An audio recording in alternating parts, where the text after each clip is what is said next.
નમસ્કાર, રાધે રાધે, જય શ્રી કૃષ્ણ. સ્વાગત છે તમારું આપણી YouTube channel government pension salary info and ન્યૂઝમાં. તો આજે આપણે વાત કરવાના છે કે ગુજરાત રાજ્યના વિધવા મહિલાઓને વધુ એક ભેટ મળતા આનંદથી ઝૂમી ઉઠ્યા.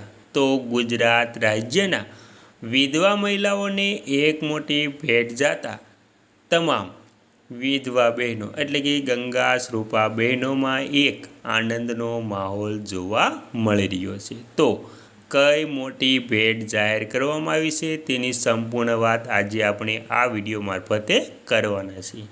તેથી વિડીયોને અંત સુધી જોવા નમ્ર વિનંતી. અને તમે આપણી ચેનલમાં નવા હોય તો આપણી ચેનલને સબસ્ક્રાઈબ કરી લેજો.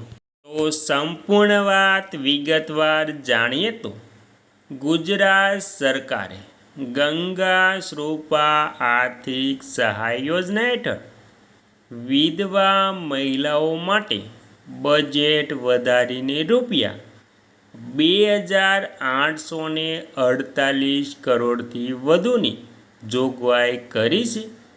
જેમાં પેન્શન ઉપરાંત સીધી આર્થિક સહાય, બાળ શિક્ષણ સહાય, પોસ્ટ બેંક સુવિધા, કૌશલ્યવર્ધન અને પુનઃસ્થાપન માટે વિશેષ લાભો આપવામાં આવે છે. ગંગા સ્વરૂપા આર્થિક સહાય અને મુખ્ય 5 ભેટ. ગુજરાત રાજ્યની નિરાધાર અને વિધવા બહેનોનું જીવન ધોરણ સુધારવા માટે સરકાર દ્વારા નવી 5 ભેટ મોટી આપવામાં આવી છે. તો આ સહાય કઈ કઈ છે તેની પણ વાત કરીશું. તો આપણે સહાયમાં સૌથી પહેલાં વાત કરીએ તો માસિક પેન્શન સહાય. નિયમિત આર્થિક ટેકો પૂરો પાડવા માટે દર મહિને સીધા બેંક ખાતામાં નાણાકીય સહાય જમા થાય છે. બાળક દીઠ શિક્ષણ સહાય. લાભાર્થી મહિલાના મહત્તમ 2 બાળકો માટે વધારાની માસિક સહાય સીધી બેંકમાં આપવામાં આવે છે. Indian post payment bank IPPB સુવિધા.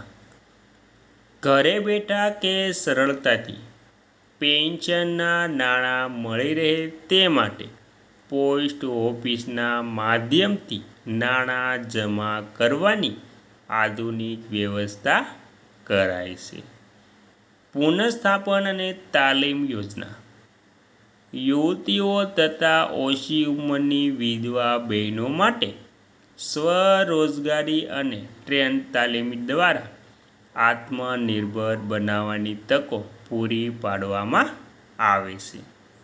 સમાજ સુરક્ષા બજેટમાં વિશેષ જોગવાઈ. કલ્યાણકારી યોજનાઓનો વ્યાપ વધારીને વધુ મહિલાઓને આવરી લેવા માટે સરકાર દ્વારા કરોડો રૂપિયાનું વિશેષ અનુદાન ફાળવવામાં આવ્યું છે. તો આવી રીતે ગુજરાત રાજ્યના ગંગા સ્વરૂપા બહેનો એટલે કે વિધવા બહેનો માટે આવી મોટી સહાય જાહેર કરવામાં આવી છે.